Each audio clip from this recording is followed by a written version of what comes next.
Bom dia, queridos, novamente, iniciando o segundo vídeo, né? A segunda parte das nossas considerações. E eu olhando aqui as atividades, eu percebi que vocês também fizeram uma pesquisa sobre Descartes. Descartes, então, ele é o primeiro filósofo da vertente racionalista. Ele é um filósofo racionalista, tá?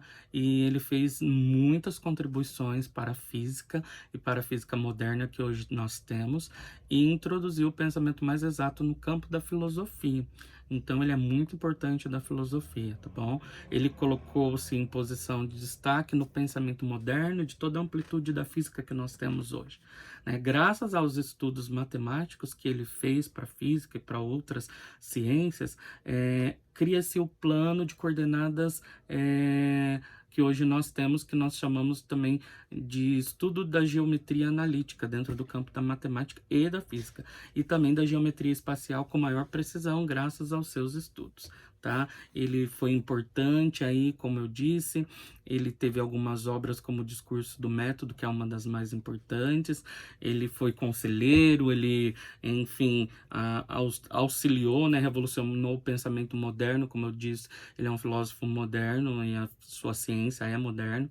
Então, suas contribuições deram origem à tradição racionalista, por isso que eu disse que ele é racionalista, né, racional, e sempre inato ao ser humano, tá bom? Assim como Platão, esse filósofo, ele fala que o ser humano é composto de dualidade, ou seja, psico e física, tá? Por mente e alma e por um corpo. Então, dualidade do ser humano, mente, alma e também corpo.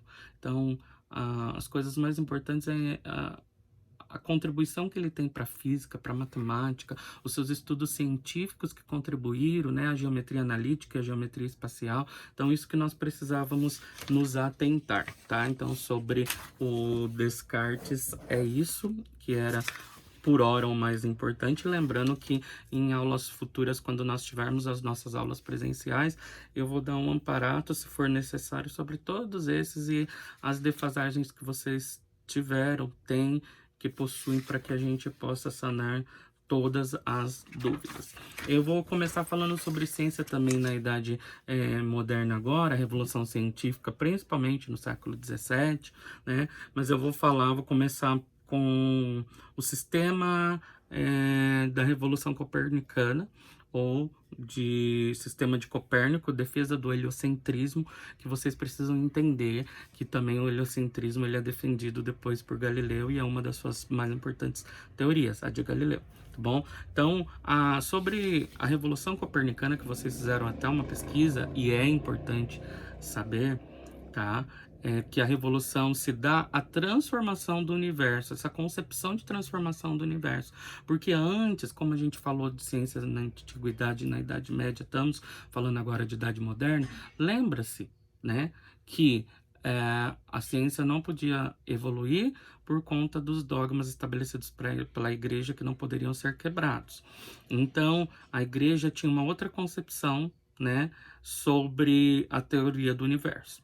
Então, ocorreu na Idade Moderna, essa Revolução Copernicana, com a proposição de um sistema planetário heliocêntrico, ou seja, centrado no Sol e não mais na Terra, tá? Porque antes era o sistema geocêntrico, né, centrado na Terra, que dizia que era o correto adotado pela Igreja Católica. Então, imagine.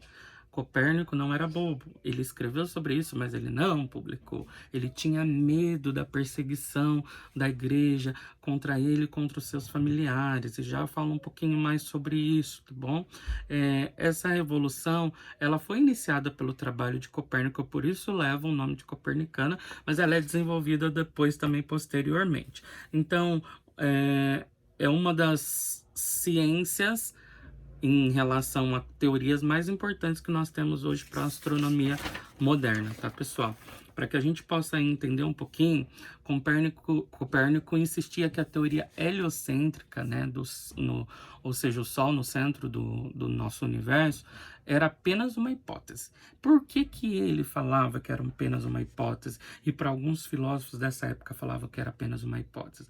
Porque ele não dizia que era comprovado, com medo das reprimendas da igreja, tá? Pois eles conheciam os problemas, tá? Eles, esses filósofos, que poderiam causar, e por isso que, inclusive, o Copérnico, olha bem essa informação, ele adia a publicação do seu livro até o ano da sua morte, tá? E dedica ainda assim a obra dele ao Papa, ou seja, ele era amigo e confidente do Papa, dos padres, e ele dedica a obra para falar assim que se fosse pego, ele estava fazendo alguma dedicatória, e por isso era uma hipótese, não era nada comprovado, né? Então ele defende que a Terra girava em volta do Sol, que ia contra, com certeza, os preceitos da Igreja. A questão daquela época da autoridade da Igreja era uma coisa muito importante, porque não poderia haver discussão, porque senão as autoridades perdiam, né, o seu poderio, iam ser ameaçadas. Imagina a ordem totalmente estabelecida para a Igreja, de repente quebrada por um cientista. Então, Nicolau, ele faz isso e tudo mais. Tá bom? Então a gente precisa entender aí o porquê que Nicolau ele não quis, então, publicar a sua obra logo no início. Então essa é a Revolução Copernicana. Nicolau Copérnico, muito importante para a ciência, tem muita coisa ainda a se falar, mas por hora esse é o mais importante. Depois nós vamos então para o Galileu Galilei, né? E ele era italiano, Galileu, um dos fundadores principais da ciência moderna, tá? Para ele, tudo era baseado no método experimental. Independente da fé e da filosofia, ele chega a certezas sobre o universo, e por isso ele foi perseguido. A principal contribuição dele, né, foi em 1606. Ele recebe algumas informações que os holandeses estavam fabricando algumas lentes através da qual os objetos longe poderiam ser vistos com maior precisão.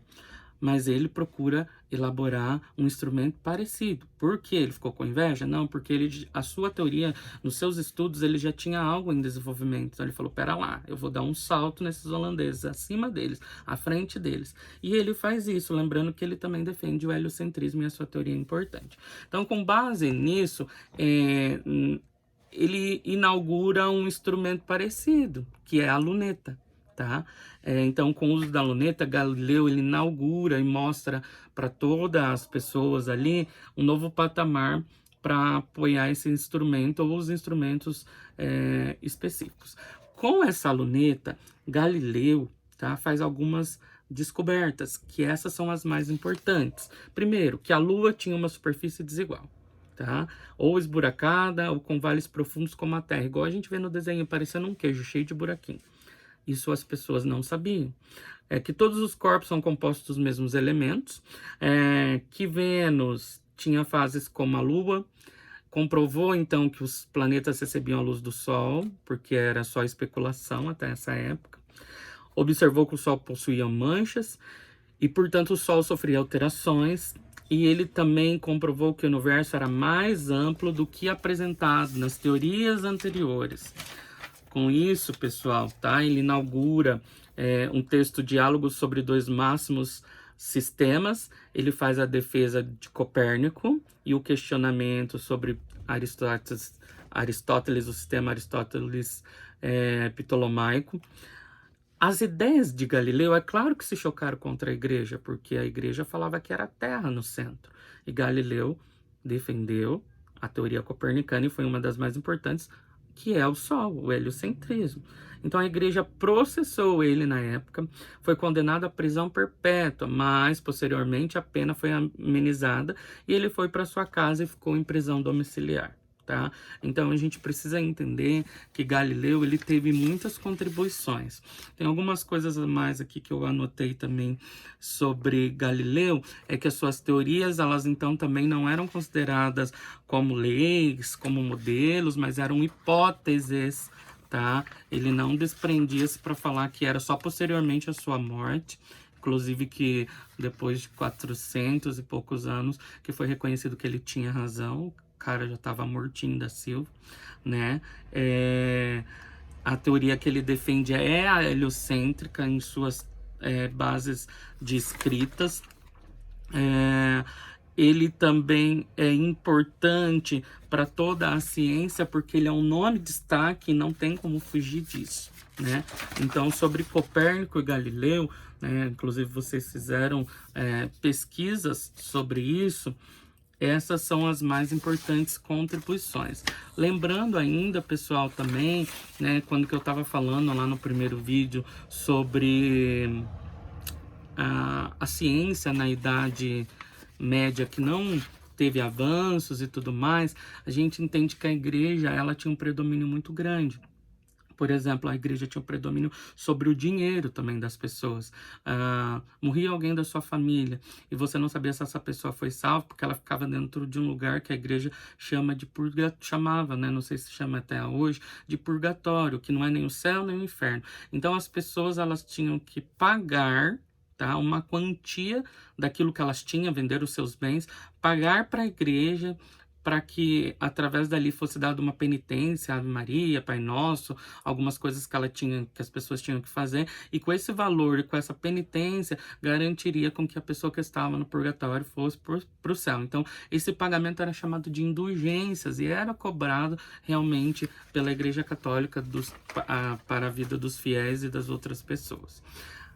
Por fim, pessoal, aqui nas minhas anotações ficou sobre Darwin, para que a gente possa, então, encerrar, né, com os conteúdos aí e preparados para avaliação, né, que você possa, como eu disse, observar esses vídeos, as atividades, as pesquisas que vocês fizeram.